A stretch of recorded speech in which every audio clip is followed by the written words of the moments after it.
on a school bus. Yes. With some students and some weird-looking guy in the back, who is Jesse, who will be our main protagonist for this film. Yeah, not looking like a protagonist in the slightest. Well, this was an odd thing because why is he wearing so much eye makeup? Is he singing backup for The Cure? Well, he looks like he's the killer in this movie. Yeah, he really does. Like, I keep thinking if I popped in Scream by any chance, because he does look like he wants to murder some folks. You know? So weird. So, and for the keen eye, yes, that is Robert Englund driving the bus. Yes, he is. As Robert, like, out of Freddy makeup. Mm-hmm. As we progress and students get off, the bus gets faster. And then we're starting to go off-road. Well, no, it misses a stop. We're starting to go off-road here. Then we start to see a familiar sweater and glove combo. Mm-hmm. It's just, at this point, Jesse and two girls. Two nameless girls, right? Yeah, they don't have names. They're just classmates. And then we... Ironically, there doesn't seem to be a... Oh, no. Never mind. Invasion of the Scream Queens. But as I looked up Scream Queen as a documentary, the only one that came up was Mark Patton's film. Huh. Interesting. There's a documentary called Invasions of the Scream Queens, but I don't know if it's... That's in depth? Oh, no, it is. Oh, it is. Yeah, okay, yeah. Oh, it definitely... Ooh, not bad.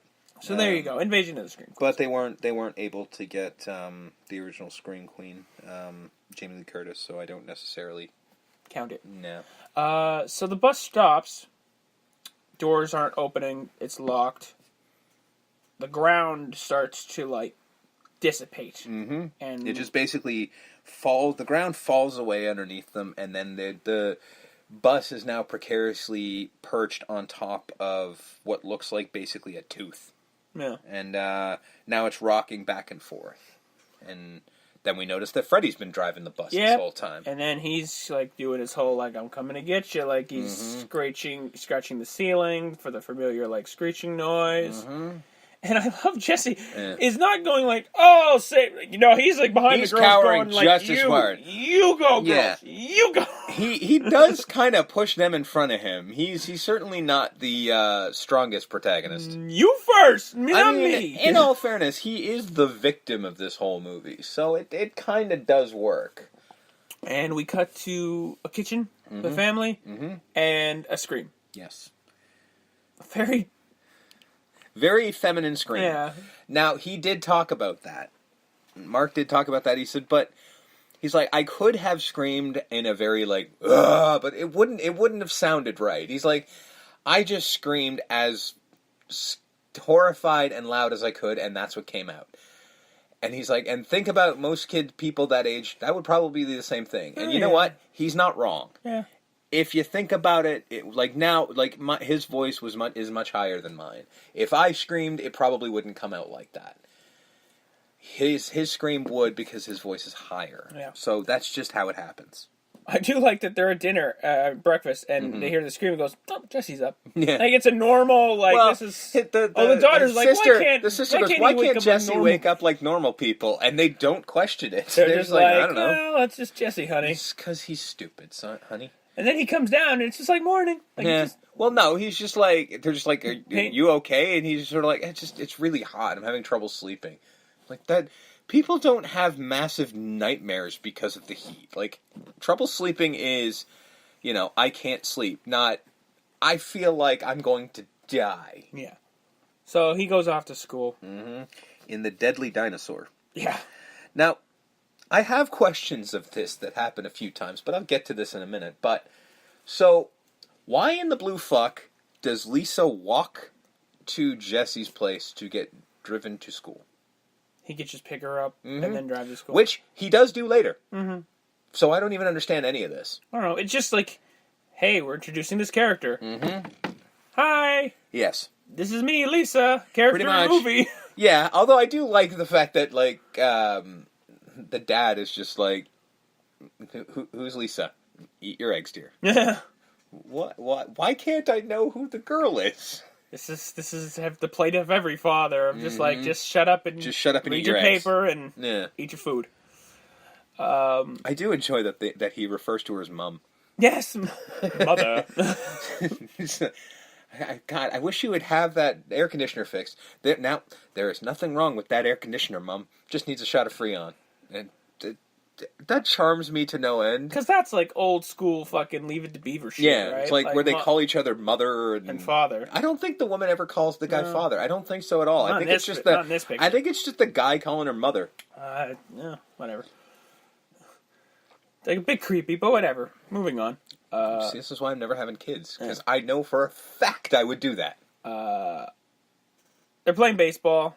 Yeah. I guess it's gym class. Mm-hmm. The sadistic Coach Schneider is the umpire. Grady's up the plate. Mm-hmm. Hits it. Even though when he hits the ball, it actually bounces off the ground, but we ignore that. Yeah, because it's supposed to fly in the air and hit Jesse in the head. Yeah. Because he's, like, distracted by Lisa. I think Lisa's who's talking to Carrie. Yeah, Lisa and Carrie. And they're both just like, Carrie's like, so?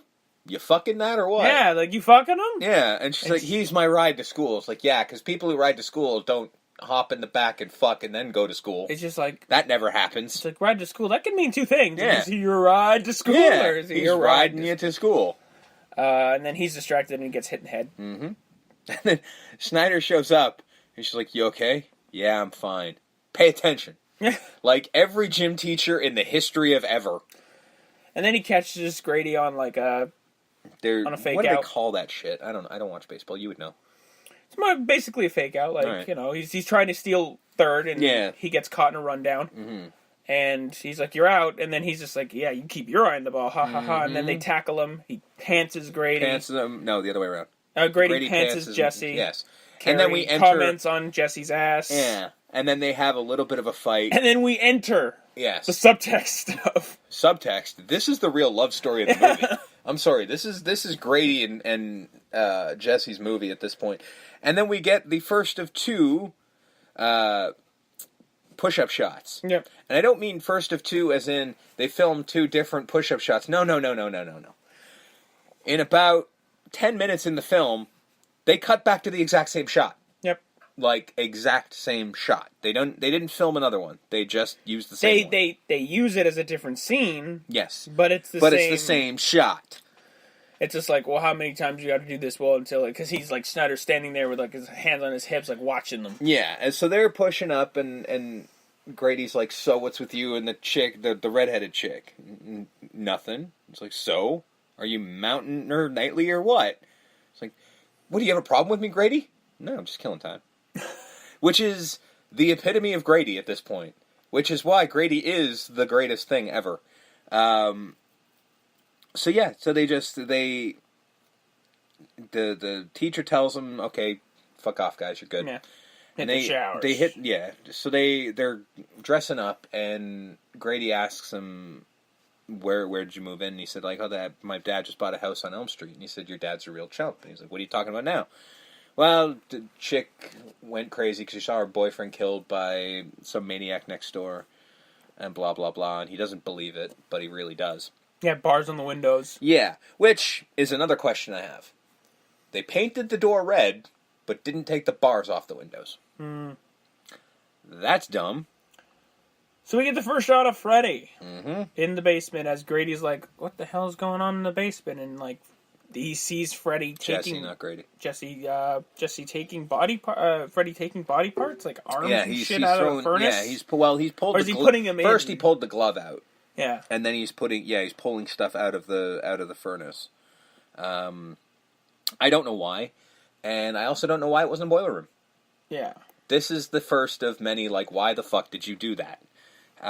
It's always taking place in Jesse's house. I mean, I would say it's for money, but this movie cost less than the original, and they did have a boiler room. I don't know. So he goes to check it out because that's what you do in a horror movie. Well, again, he is asleep. It's acceptable. Yeah. He's dreaming. So he opens the door, and Freddy's there. Mm-hmm. And Freddy basically says he needs Jesse. Yeah, I need you. You've got the body. I've got the brains. And then rips his fucking head off and shows him his brains. Cut to Jesse again, waking up in a cold sweat. Ah! Yeah, he's basically looks like he jumped in a pool. And he screams. I'm like, you know what? I get it.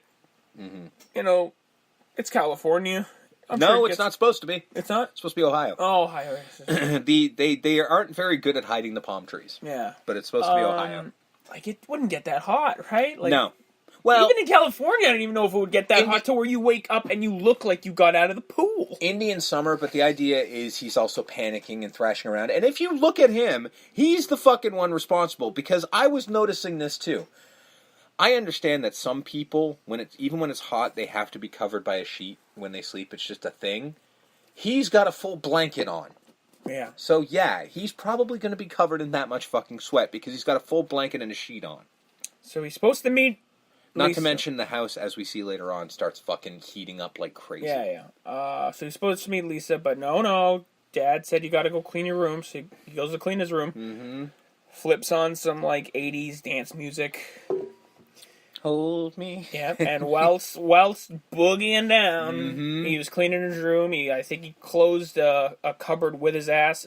He did. He closed a drawer with his ass. Using the power of torque.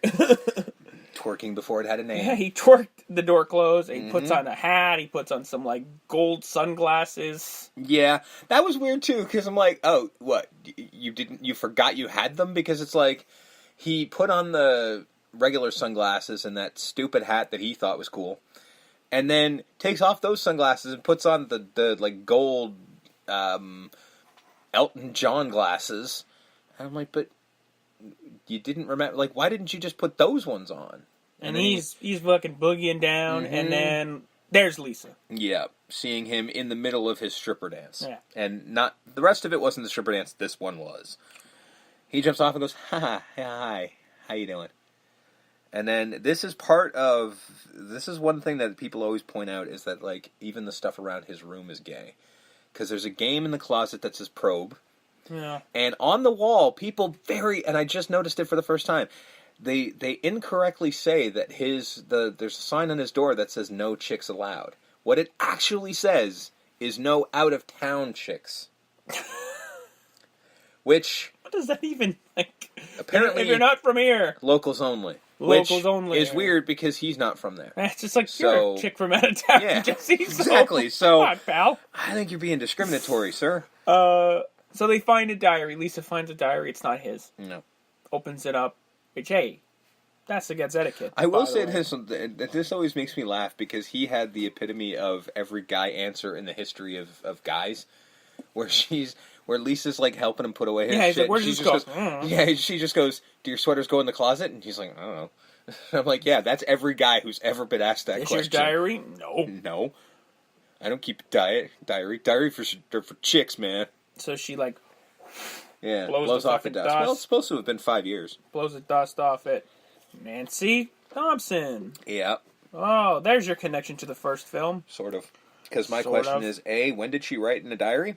Yeah. And because B, they never show her writing in a diary. No. So never once. And this actually does have another thing that I think is a major issue, is like, when would she have written one of these things? Because one of them literally talks about Glenn is dead. Yeah. That all happened the night that she killed Freddy. When did she have time to write that? Because presumably, right after Mom dies and all this shit, and she goes off in the car and everything like that, you would assume, presumably, she goes to the nut house where they claim she went.